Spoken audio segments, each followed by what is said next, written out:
life or the hits cut through 1,000 bits. Play sweet with the force of a cyclone. Cut missile and bone, missile and chrome. Stand in my path, you a dead man. I cut the whole world in half of the #1 headman. Rest of a lonely soul on a lonely road.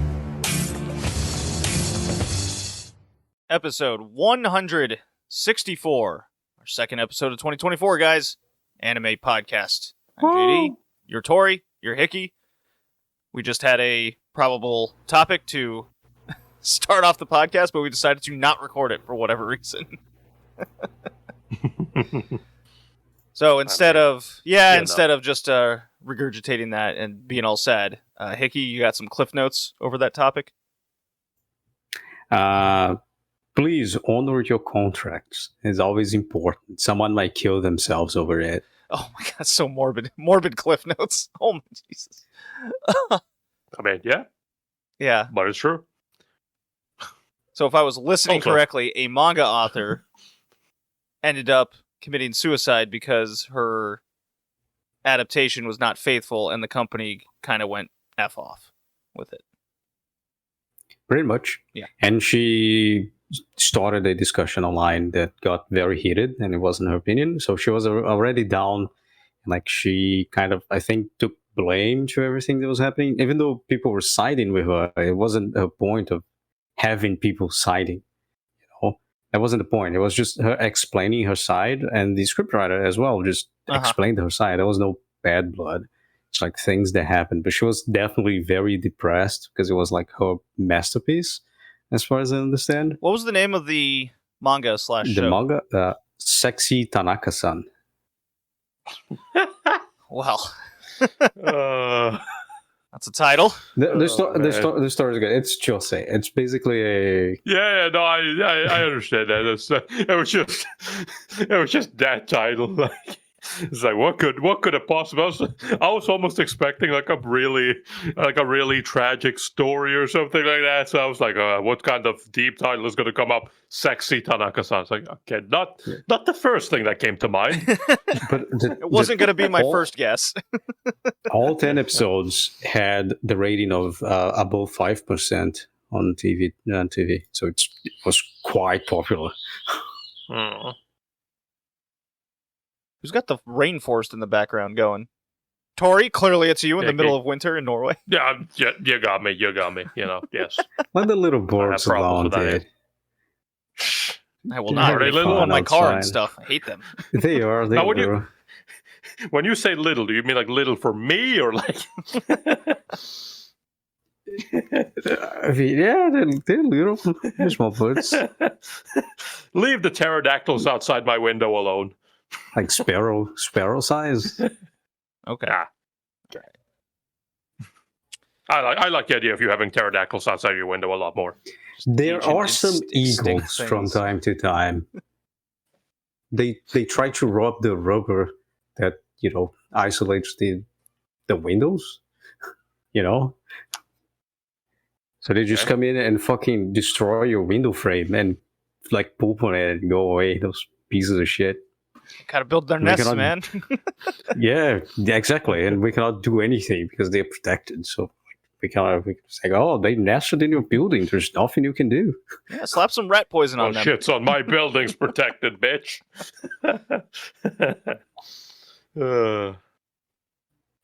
All right, today we are doing Afro Samurai. Samuel Jackson has come to play. That's right. Samurai L. Jackson. That's a good one. Tori, how in God's name did you come to pick this one? I mean, that's a classic. That's an actual hood classic. It actually is. Yeah. Now you literally described it because I never watched this myself until now. But I remember hearing about this so long. It was there's an anime with Samuel L. Jackson, and when we were thinking about shows to pick, and I wanted something short in between some longer series as well, and I was like, you know what? Afro Samurai is old enough. It does fit now. It is retro. It is. And the best thing, the sequel movie also qualifies to be reviewed this year because it was released in 2009. Oh, that's an actual sequel to it? There is. It's like a almost 2-hour long movie. Oh, good. As long as the anime, 40 minutes. basically. Afro Samurai Resurrection. The name. Crazy. I could have sworn I saw on Hulu, which is where I can watch it. It said it came out in '99. I'm like, I don't think that's right. And then when I saw it was 5 episodes, right. I thought it was another mistake. I go, did they only put half the show out? I'm like, oh no, it's actually only 5 episodes. Came out in the late 2000s. Okay, I guess we're doing this. And goddamn it, you bet your ass I watched the dub of this. How could you not? I mean, it's what do you mean dub of it? There is only English. There's no Japanese version of the show. No, wait. I think there's a German version. I think there's different. There was different languages that showed up. There are. Well, let me look at. Let's see. We got English. We got German. We got Hungarian. We got English. We got French, and we got French. 2 Frenches. Okay. Well, 2 Englishes and 2 Frenches. Hey, I would assume Hungarian that's got all the languages, including Hungarian. Okay. Including Hungarian, yeah. But there's no Japanese. No Japanese, no Spanish. Forget those. Nope. Who speaks those languages and watches anime? That's crazy. No one. No one does. Okay, yeah. Samuel Jackson is the main voice in this. It's quite something. Although Samuel L. Jackson plays 2 characters in this. Well, one of them actually speaks a lot. True. The other one, not so much. The other one, not so much. Yeah. God, what was that other character's name? Ninja is what Mal said. Ninja. Like, I swear, I didn't get anybody's name until they, died. Did anyone matter? You know what? No. This is the epitome of just anyways, we're battling to the death. And you're like, huh?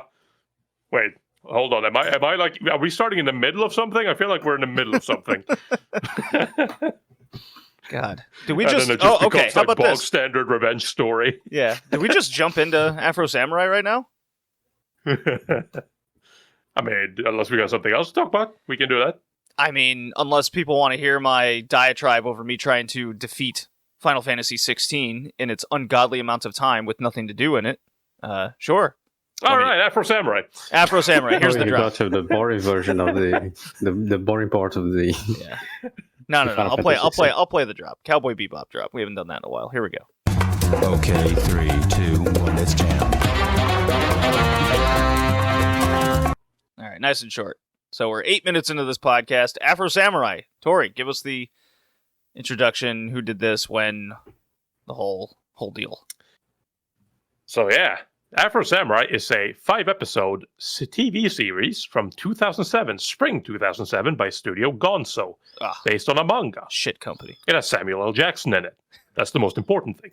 It was directed by Fuminori Kisaki, who has, among other things, directed Basilisk, which 100% makes sense. He also directed the sequel movie, Afro Samurai Resurrection. Yes, there's a sequel movie. He directed X-Men, apparently. You know, he's got a style. He likes violence, which is very apparent, considering Basilisk is also a ninja story, or I have more ninja than samurai, but ninja story, and also contains a lot of murder. To put it least, this is like gore samurai. This is a revenge story for better or worse, about a standard of revenge story as you can get. The synopsis from Mal says, when he was a young boy, Afro, and yes, that's his name. Terrible father Afro name. witnessed his father. I mean, it fits. Afro witnessed his father later. be cut He didn't have a down fro in a at duel first. at the hands. Mini fro. It was developing. Anyways, yeah. Afro witnessed his father be cut down in a duel at the hands of a man known only as Justice. Was that his name? After taking the life of Afro's... probably. After taking the life of Afro's father, Justice cast aside his number 2 headband and took the number 1 to claim its godly powers as his own. Did these headbands have power? he needed all of the headbands to become But- God, which is very stupid Or because he threw away his considered second. He didn't know. I know. It was like, I fucked up. Okay. He's sitting down and like crossing his fingers and be like, shit, I fucked up. And let it keep And then going. it's just Like, like, gee, and then it's just like, should I go and find the number 2 headband? Nah, I'm gonna sit here and wait until he shows up at my feet at some point. Yeah, like 15 years or whatever Anyways. later. Anyways, years later, having obtained the number 2 headband, which grants him the right to challenge the number 1, Afro moves forwards in his hunt for revenge on the man who murdered his father. There's just one thing that stands in his way. Everyone else in the world. Oh, because yes. in this world, everyone can attack the number 2 headband to claim it as their own, so he has to deal with basically getting attacked no matter where he goes. Though the number 1 can only be challenged by the number 2. Why? The number 2 can be challenged by anyone. As his enemies gather to try and take the title of number 2, Afro must fight through a myriad of foes and obstacles if he hopes to reach the number 1 and claim vengeance once and for all. So yeah, bog standard revenge story where nothing really matters, and at the end of the day, you came here because Samuel L. Jackson, and also you get to see a bunch of people get sliced up and cut their head off and arms off and face off and body into pieces and blood and gore and gray and black and grayish brown colors everywhere. God, this is such a 2000s anime. it is. So Very explain. Okay, stylized. hold on. Explain to me why the number 1 can only be challenged to number 2. Why? Because he is the strongest out of anyone, and everybody's afraid of him because he's the nearest thing to God. And number 2 is just some fucking poor loser who just wants to challenge him. So, that's why. What's stopping them from just going to the number 1? I don't fucking know. Nothing. There's clearly nothing special about the headband when they're constantly doing it. It's like, oh, you almost destroyed it. So it's not like a What do you key or mean? anything. See, that's the thing that's kind of confusing, because the number 1, like, while he didn't go and grab number 2, he did just go and kill everyone else, because yes, there are apparently more headbands, which matters not at all, but there are a bunch of more headbands as well for lower numbers, and he just went out and killed all of them, so Are there? fuck that. Are there other headbands? We never saw them Did you not until see all later. What do you mean? He tied them all onto himself. But not at first. Right? Not at first, at the in that end. initial That's- fight scene, that's my we point. don't see them.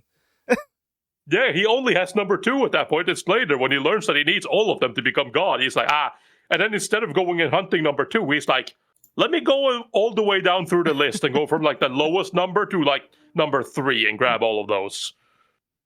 Like, okay. But the Sure. headbands can be destroyed. They can they can just burn up. They can wither around time. But they're no, magical shit, JD. They don't get good. but they're No, not they can be magical. They don't destroyed. ever say it is until it's just out of nowhere. JD. The fucking number 2 headband materialized a physical existence of Samuel L. Jackson, imaginary friend. Of course, they are magical. No, man. I think you just misspoke. How do you know the person's not crazy? He was very traumatized when he was a child. Because everyone points out that yes, that dude was there, and you can see It all the doesn't- I other don't characters know can about see that. them. Hickey, everyone in this show is high, okay? That's Yes. true. They're all on drugs. Every one of them. They are always smoking a very suspicious cigarettes. Meanwhile, Afro just wants to fucking enjoy his lemonade.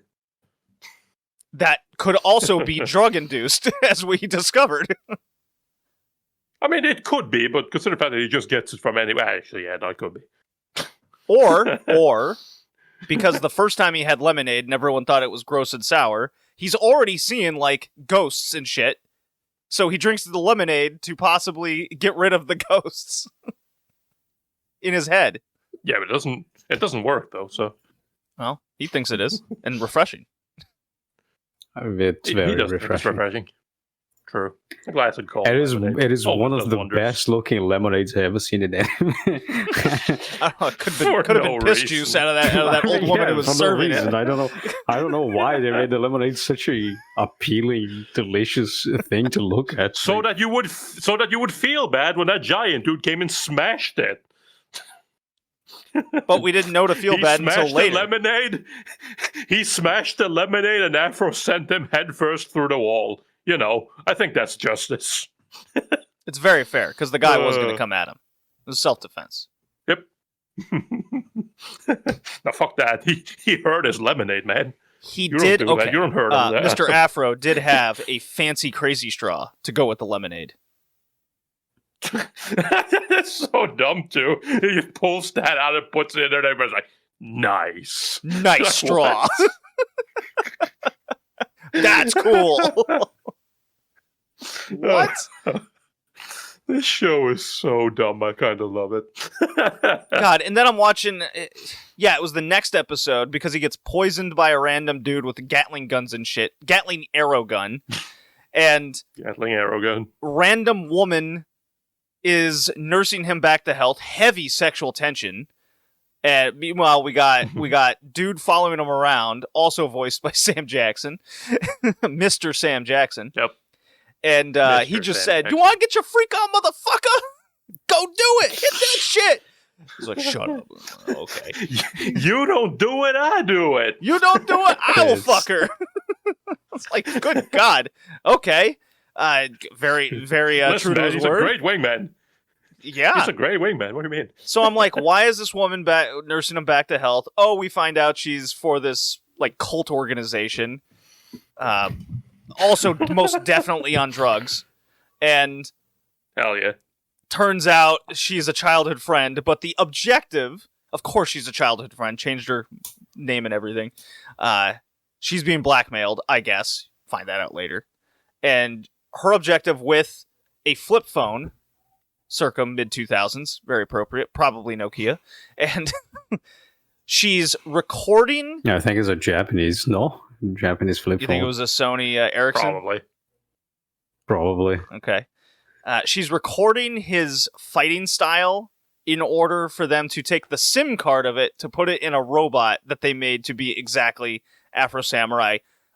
Very original. You may think it was the Terminator. Not true. For sure not. You're No. making that up in your head.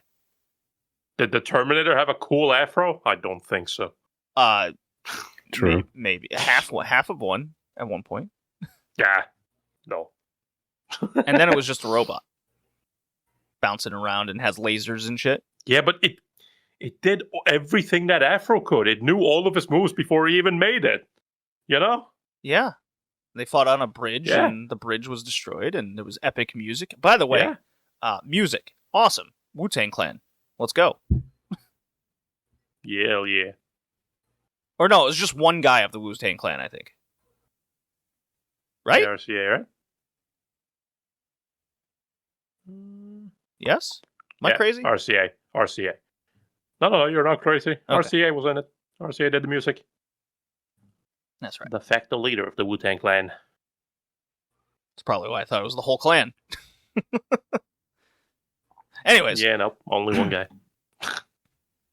So you guys got a favorite fight? Because that's really what the show is. Bunch of fighting, goring, head getting cut off. Favorite fight? Well, Present heads to your child. You know, that kind of thing. the Terminator one. Terminator 1 was cool. The second one, when it was full robot. Yeah. Yeah. Because you also have the hip hop. It has like the background, like this very chilled hip hop, and it's absolutely absurd that they just fly into the atmosphere and come back.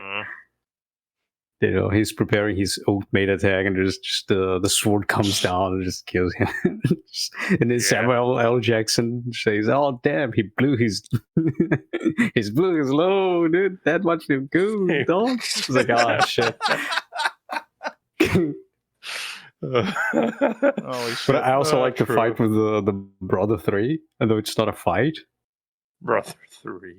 That like he when they get to fight, he's just sitting down with tea and some stacks, and it's like, please sit and eat.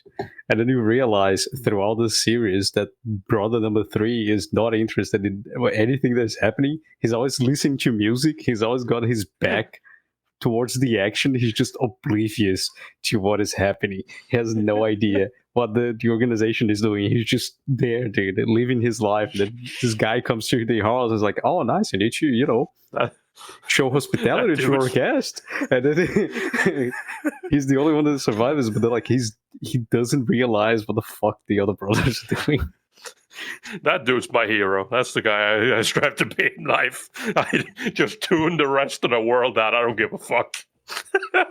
That whole clan was so bizarre. They're all these same oldie looking bald dudes that all also I'm pretty sure they're white as can be, but yet they all speak like they're from Harlem. Yep. Brother 3, no, what are you doing? Right. What are you doing? Yeah, no, it was very wild. I don't know, I kind of like the Geno fight just because, like, that's like the only fight in the entire show that actually has a backstory.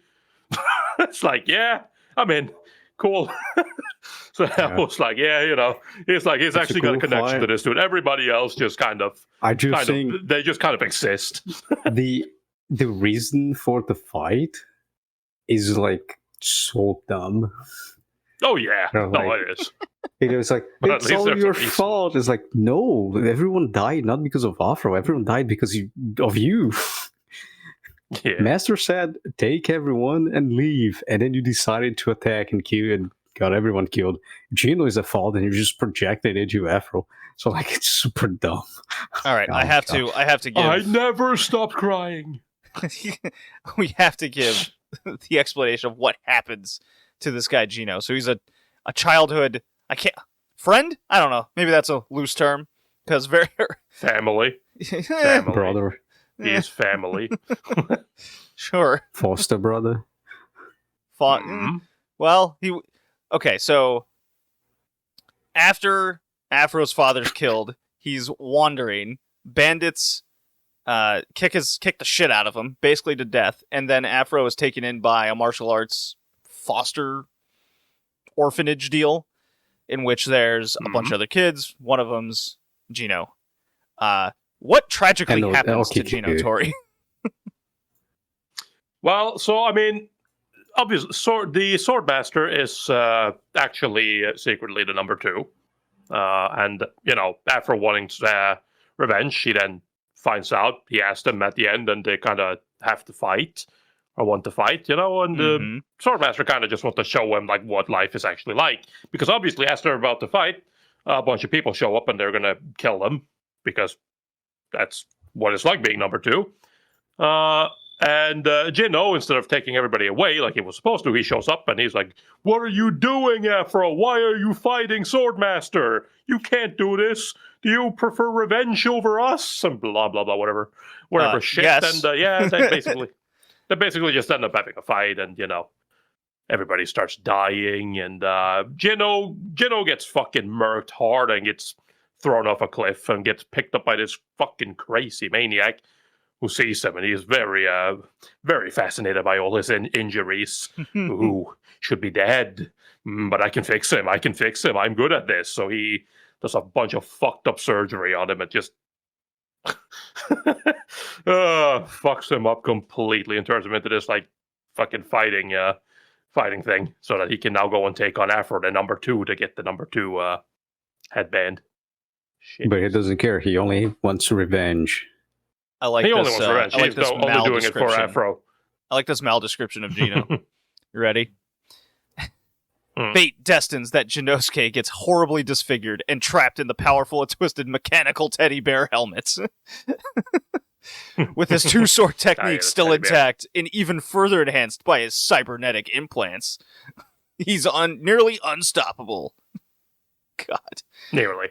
Too bad that underneath the frighteningly powerful warrior is still the troubled mind of a good friend whose light was snuffed out too early. Light. Ugh, tongue twisted there. Yes. There you go. As one does, give him a mechanical teddy bear helmet. It's very important. He needs it. Yeah. But yeah, True. Basically just childhood friend who not really. Does not go well for your guts now and wants to kill your ass. It does not. Yeah. Man, I can't believe it, dude. His 2-sword technique didn't work. Not even when he used both arms on one sword. I cannot believe that Afro killed all his foster brothers. Oh no, he did not. It was Chino who did that.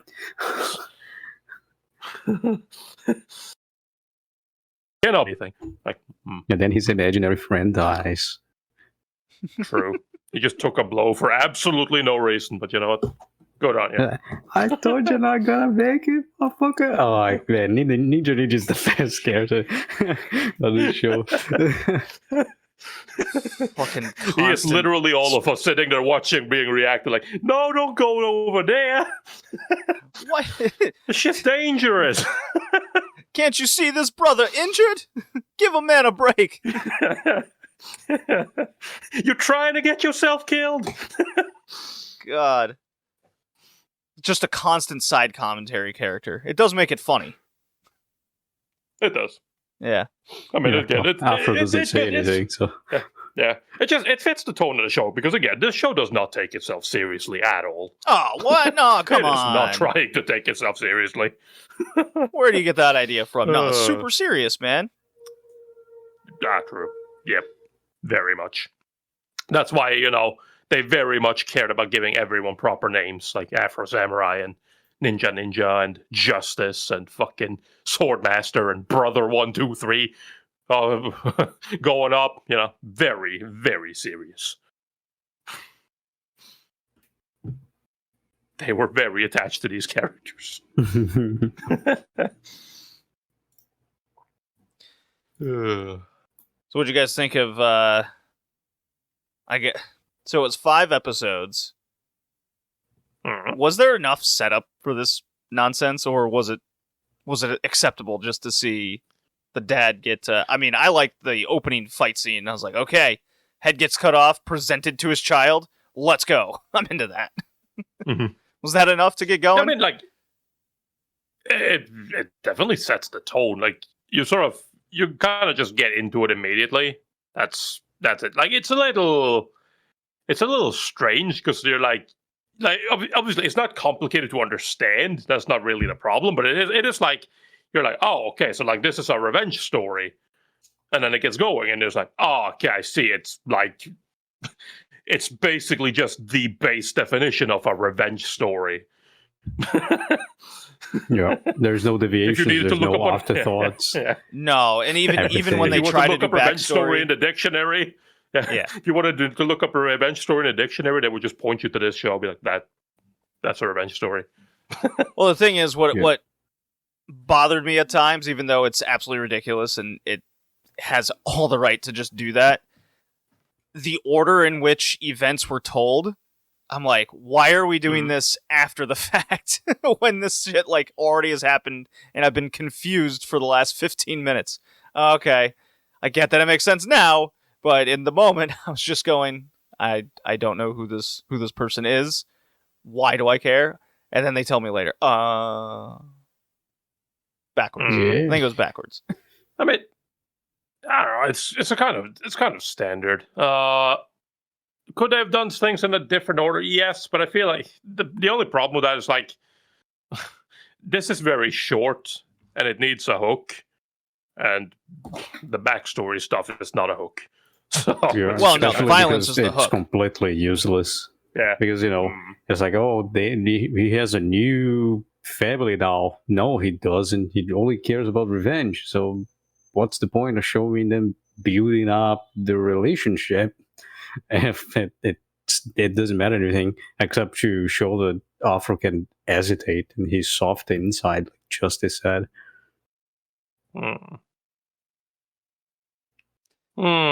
Nah. I think it's okay. Again, like it's doesn't nothing bother me. special. It exists. Yeah, it does Not bother me. either. The power scaling bothers me way more than the way things are presented. Like this random What do you dude mean, power scales? with the random dude with the fucking arrows on skill Afro, and he just goes through the brothers syndicate like so fucking easily, and the fucking Terminator like that non-issue. It's like that wasn't supposed to be like that. I love the fight where Justice fucking just like fucking just Afro thinks he's defeated him, cuts off his head, and is like, nope, reattaches that shit, and he's like, let me kill Afro, and he fucking chops him, he goes to chop his head off, and he cuts his fucking Afro. That shit's so fucking stupid. I love it. The fights in this show are extremely dumb, and yeah, I do agree. It's like, it doesn't make much sense. Like, there are funny moments, like, so, like, you know, when you get to like the brothers and whatnot, and it's just like, oh man, because these are like the guys that are standing in the way of him, like, of him going to number one. They should be a fucking challenge. It's like, well, the brothers themselves are actually just kind of worthless. They just get pushed to the side. They're just a bunch of old dudes. But yeah, nah. It's okay. I think it's one of those. You watch this show for one reason. You watch this show for the fights and the fucking gore and Samuel L. Jackson. And the one. And hey, and if you're 13, the one sex scene. The one sex scene. Yes. True. Afro Samurai fucks his foster sister. I'm sure people have done that before. I guess. There's a lot of people in this world. Hey, man, listen. In Iceland, you got to make sure you don't accidentally fuck your sisters. Wait, hold on. What? Why Iceland specifically? There's some. There isn't a lot of people. Family stuff. Yeah, there's not a lot of people. There's some family stuff. You know, sometimes you just gotta make sure. You just gotta double check, right? Just in case your family's been through a divorce or something, and you haven't been in touch for a while. You know, like maybe just wait. You got to carry around a card like a card family tree identifier. No. So like, all right, hold on. Before we exchange numbers, let's exchange this ID. No. Don't, JD, don't be ridiculous. They have an app for that. AncestryIcelandic.com. Something like that. No, what would be? It would be IC.IC. Sure. Anyways. Sure. IS. Right. I don't know. Something like that. Is it IS? All right. Now this is important. I have no idea. Yeah, this might come as a shock to you, but I'm not on Icelandic web pages very often. Well, I mean, we're about to see website Iceland nomenclature. Is that what we do? You know, it's very important to go with. So it is IS. Afro Samurai. It is IS. It's ISI. IS. Okay, IS. All right. So www.iceland.is. Yes, that's the webpage for the country. It immediately kicked me to visiticeland.com. All right. Hell yeah. National parks. Vatnajökull National Park covers 13% of Iceland. There you go. Hell yeah. How about that? All right.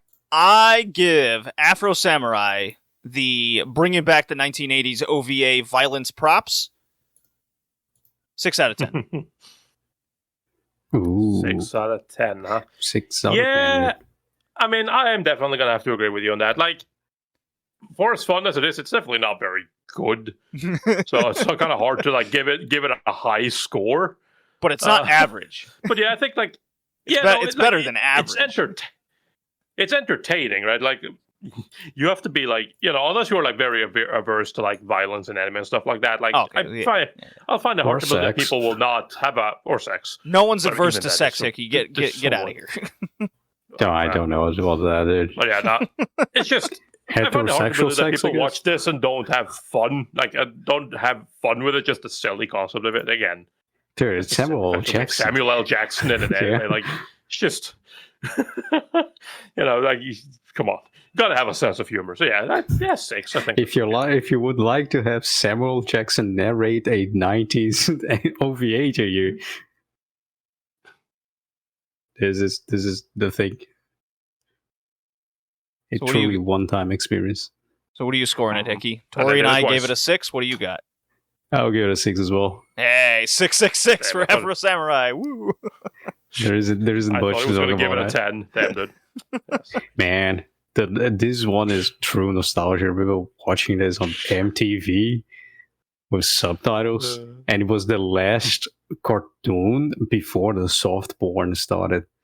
Oh, So, you know, Hell yeah. it was as like, one oh, does. man. That and like Desert Punk as well. That's Man. yeah.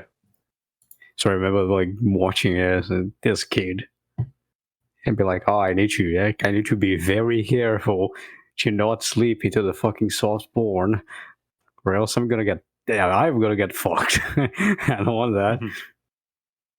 I Yeah. actually think I It's remember always- it being on MTV as well in the US. Yeah, I know. Mhm. Brazil was MTV. And Tori? yeah, I watched it at Yes. Do you A remember it handful on of MTV times. in Norway? No. Hmm. I don't remember fucking MTV ever airing cartoons or shit like that. Let's so see if Norway aired it. I'm gonna write. Let's see. probably not. No, hold on. Definitely gonna look it up. Very I'm going important. to Just yeah. like what Iceland's Google searches are. You can look it up, but I would be surprised if they did. We didn't air a lot of cartoons and stuff like that. Oh man, Samuel Jackson was the executive producer of this as well. Oh, Shocking. okay. Let's see. We got production. We I'm got very surprised. manga. We got. It was on Fuji TV. So what? Yeah, it was on. It was over there. Afro Samurai banned in China ever since 2015, so it wasn't banned when released. It I wonder premiered in what made them Germany. ban it. Did we establish it as a German dub? Yes, it does have a German dub. Yeah, but it premiered there. I think. Eh, Okay. German Film Festival. You'll be shocked to know that's also in Germany. what? No way. Yeah. The German Film Festival brought to you from Luxembourg. Like, oh, okay. Next year it'll be in France. Like, wait, well, hold on. Okay. I cannot find if it was aired in Norway. So you're probably right, Tori. Yeah, give me a second. Afro Samurai has 2 Emmy nominations. What? Damn. What did it get nominated for? Outstanding individual achievement in animation, Okay. Sure. and it won an Emmy on outstanding animated program. Okay. I guess it really hit the zeitgeist of the population at that time. All right. There is a video Yep, game. no. No. Absolutely nothing. Nothing. Okay. So our next episode, you thought it'd never come. Hickey. We're doing it. Yes. You picked it. We're doing Ergo Proxy. Yay! Never seen it. I've never seen it. Yeah, I've seen it. Would you wait? Hold on. You haven't seen it? I haven't seen it, Tori. I've never seen it. I don't know what I'm getting Damn. into. I don't know what it's about. All I know is Hickey has refused to review it all these years, and he's finally picking it. Yes, I need my existential dread. I feel like I got enough of that. Recently. This You comes need at to a very reinforce. bad time. Need to reinforce a little bit, you know. Yeah. Okay. That does it for this episode. See you, motherfuckers. Peace. Peace. It was the bomb, dude.